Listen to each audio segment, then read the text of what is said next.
Hello and good evening. I am Ron Burgundy. And I'm Veronica Corningstone. This is Milwaukee's Eyewitness News. Tonight on Eyewitness News, a special report into academic standards. Whether you are a teacher, a parent, or a student, there's a pretty good chance you have heard of standards. Academic standards have been used to provide clear and consistent learning goals to help prepare students for college, career, and life. It benchmarks measures that define what students should know and master at a specified grade level.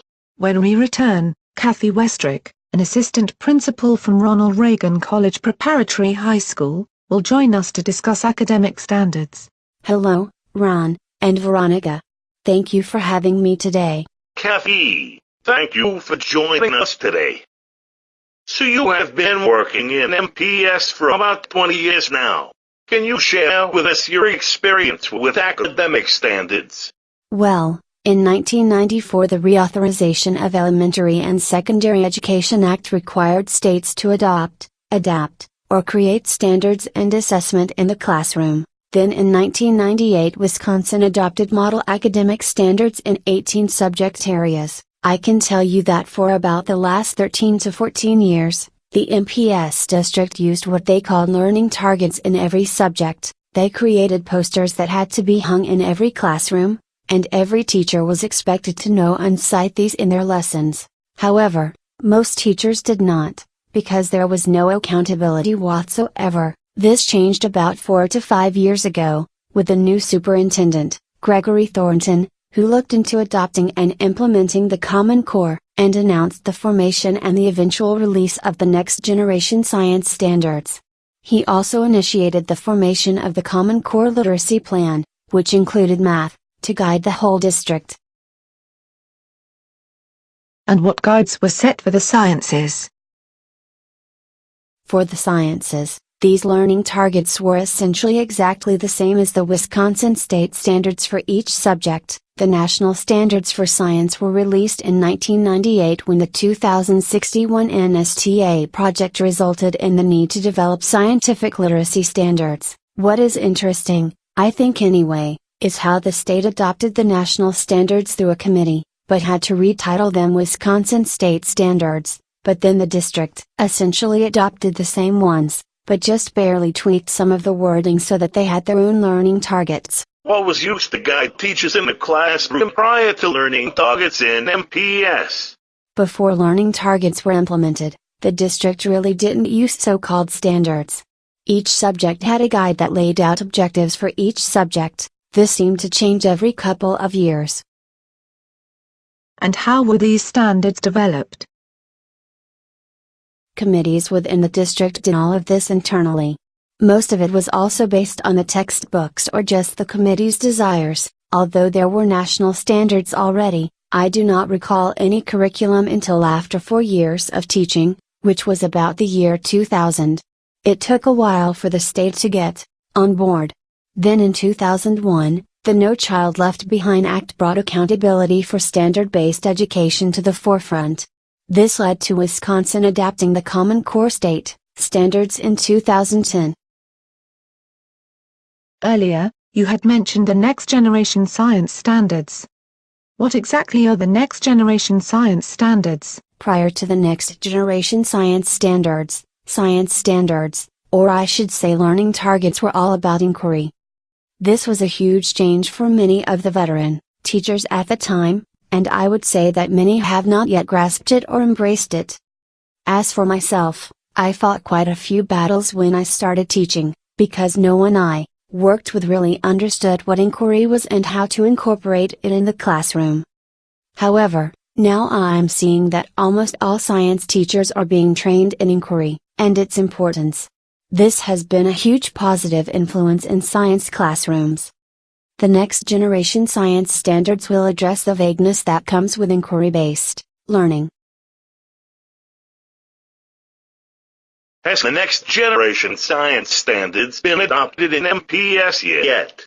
The state has not officially adopted the Next Generation Science Standards. However, they seem to be using it. I know MPS is definitely using it, and they have been trained and participated in webinars.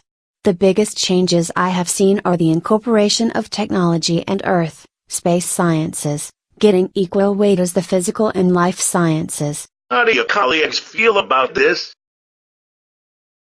This has definitely made a lot of us panic on how the state will address the next generation science standards.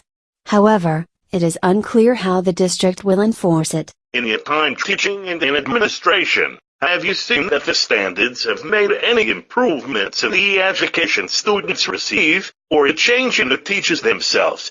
I'm not sure I could identify concrete improvements, but I do think having the common language of the standards and teachers all being informed about what to cover has changed the culture on education positively.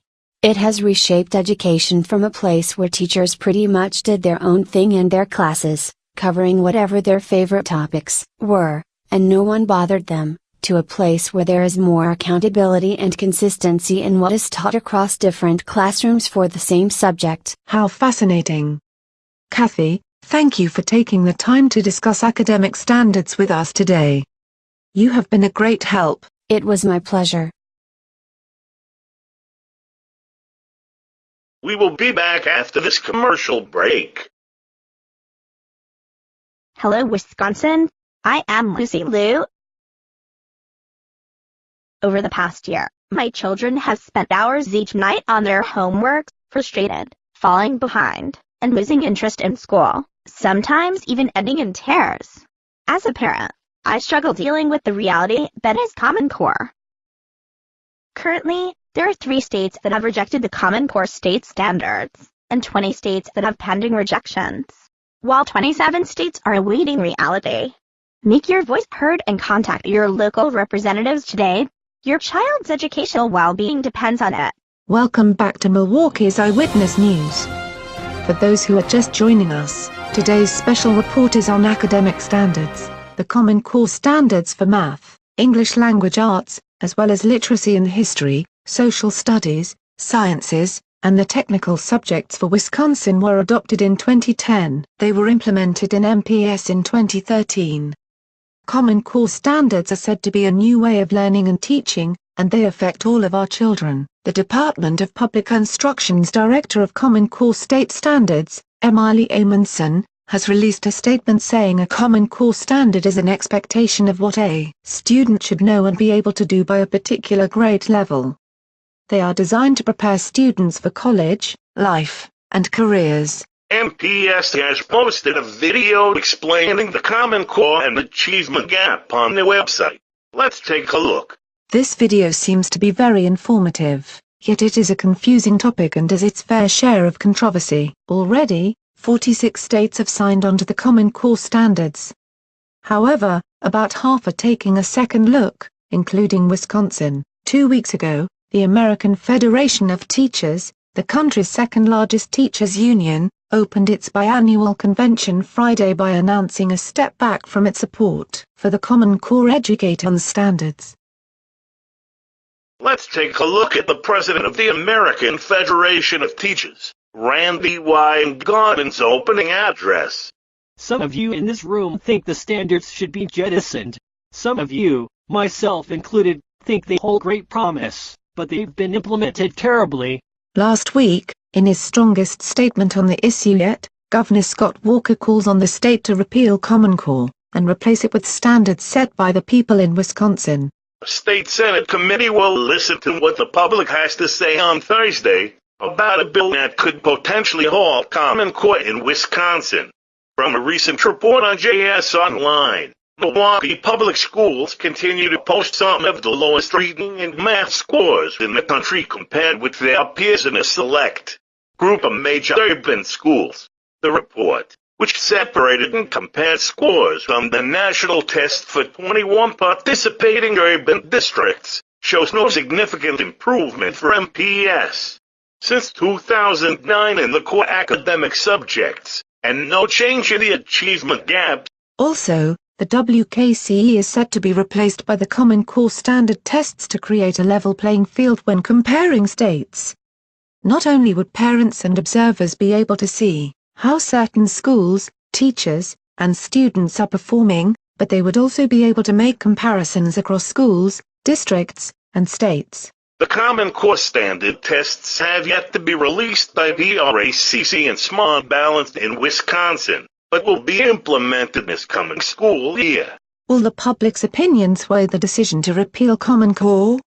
Or will it be given a chance by the people of Wisconsin, and will the next generation science standards be implemented in Wisconsin? For more information on Common Core and academic standards in Wisconsin, visit mpsmk.com. Following our broadcast will be a documentary on Common Core, called Building the Machine. On behalf of all of us here at Milwaukee's Eyewitness News, you stay classy, Milwaukee. And thanks for stopping by. But mainly stay classy.